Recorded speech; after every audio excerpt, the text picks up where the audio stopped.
Bonjour mesdames et messieurs, soyez les bienvenus au Centre de développement du langage de l'énergie. Aujourd'hui, notre thématique c'est comment débloquer les portes du bonheur et de l'équilibre. Mais nous allons appliquer ce que nous appelons la mathématique de l'énergie.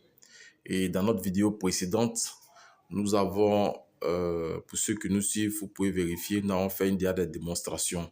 Alors donc c'est la suite aujourd'hui. Alors, donc comment débloquer les portes du bonheur et de l'équilibre? C'est d'arriver à démontrer que pour toute force, x égale à moins x. Ça veut dire pour toute force que vous connaissez, il y a son opposé. Et dans la vidéo précédente, nous avons démontré comment est-ce que le positif égale à négatif, riche égale à pauvre, supérieur égale à inférieur, haut égale à bas, destruction égale à construction, moins l'infini égale à plus l'infini. L'objectif, c'est de neutraliser et de changer les influences pour débloquer le passage du bonheur. Et donc, on va s'adonner à ce que nous appelons la mathématique de l'énergie.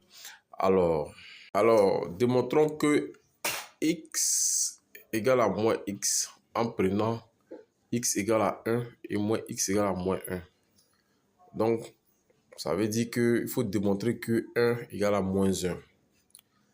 Si 1 égale à moins 1, ça implique que 1 plus 1 égale à 0. Ou moins 1 égale à 0. Voilà, quand on essaie de résoudre, ça fait 2 égale à 0 ou moins 2 égale à 0. Or, nous savons tous que 1 moins 1 égale à 0. Donc, nous avons une équation ici, deux équations. Ici, nous avons équation 1, 1 moins 1 égale à 0 et puis 1 moins 1 égale à 2. Donc, lorsqu'on résout cette équation, on fait l'addition, alors ça nous donne ça. 1 plus 2, l'équation 1 plus l'équation 2 va nous donner 2 moins 2 égale à 2. Donc, quand on divise 2 par 2, on simplifie, ça fait 1 moins 1 égale à 1. Donc, 0 égale à 1. Ça implique que moins 0 égale à moins 1. Or, moins 0 égale à plus 0. Donc, ce qui équivaut à dire que 0 égale à moins 1. Parce que, comme je l'ai dit, moins 0 égale à plus 0 égale à 0. Il n'y a pas moins 0, il n'y a pas plus 0, c'est égal à 0. Donc, moins 1 égale à 1 égale à 0. Alors, nous allons passer à l'explication à travers cette mathématique de l'énergie. Qu'est-ce que ça veut dire de façon concrète? Alors, lorsque nous avons moins 1 qui est égal à 0 égale à 1, cela veut dire que plus d'infini égale à 0 égale à moins l'infini. Le 0, ici, c'est l'unicité des deux forces. Voilà, ça dit moins l'infini plus l'infini. Lorsque ça fusionne, ça donne 0. Ça veut dire que toute force qui se retrouve ici, par exemple, sur ce repère, nous avons pris, voilà, on a mis 1, 1, moins 1, moins 1. Donc, vous avez plus l'infini ici, vous avez moins l'infini ici, vous avez plus l'infini là-bas. Juste dit quoi, vous voyez que le 0 est au milieu. 0 en même temps se trouve sur l'axe des abscisses, en même temps se trouve sur l'axe des ordonnées. Donc 0 également, ici, considère la fusion des deux. Voilà, de plus infini et de moins infini. Et donc, raison pour laquelle, à travers plus infini égale à 0 égale à moins infini, nous avons une fusion. 0 ici situe l'unicité. Donc, cela voudrait dire que, quelles que soient les forces que vous avez, il y a son opposé. Et l'équilibre permet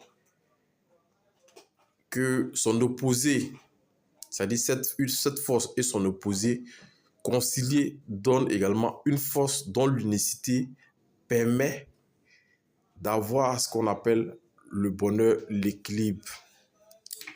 Et donc ici, vous allez remarquer que toutes les forces allant à plus l'infini et moins l'infini s'équilibrent en 0. Au point 0, on n'a aucune différenciation car moins 0 égale à plus 0 égale à 0. Ici, comme j'ai dit, si vous voyez sur le repère, c'est 0. Il n'y a pas moins 0, il n'y a pas plus 0. Ou même s'il y a plus 0, c'est égal aussi à moins 0. Donc, ça se neutralise ici. Dans notre démonstration, toute force égale à son opposé. Exemple, pauvre égale à riche. Ici, on te fait savoir que le pauvre est défini en fonction du riche et vice-versa. Ici également, le riche est dépendant du pauvre car sans le pauvre, il n'existe pas. Ici également, le riche qui semble être libre, en réalité, n'est pas libre. Or, celui qui n'est pas libre est assujetti. Nota bene, si le pauvre perçoit cette conscience, il détient la faiblesse et la force du riche. À ce niveau, le pauvre prend conscience de son influence sur le riche, ce qui lui permet de créer ou d'établir un champ magnétique de sa supériorité. Cette supériorité mentale du pauvre s'équilibre à la supériorité matérielle du riche. Cet équilibre crée la conciliation des deux forces, c'est-à-dire pauvre plus riche égale à force unique, c'est-à-dire les deux conciliés. C'est-à-dire cette force-là qui constitue ni pauvre ni riche, mais elle est la source des deux. En conclusion, si vous arrivez à concilier selon la méthode, ou disons selon cette méthode enseignée et démontrée plus haut, une force et son opposé, alors vous transcendez les influences de limitation pour accéder à l'illimitation. Vous créez consciemment un champ magnétique du changement inévitable de vos conditions de vie pour le bonheur dans la stabilité. Vous avez la capacité d'activer ou désactiver des technologies de guérison, de développement, etc., etc. Sur ce, je voudrais vous dire merci. Si vous avez des questions, veuillez les laisser en commentaire et à nous revoir bientôt.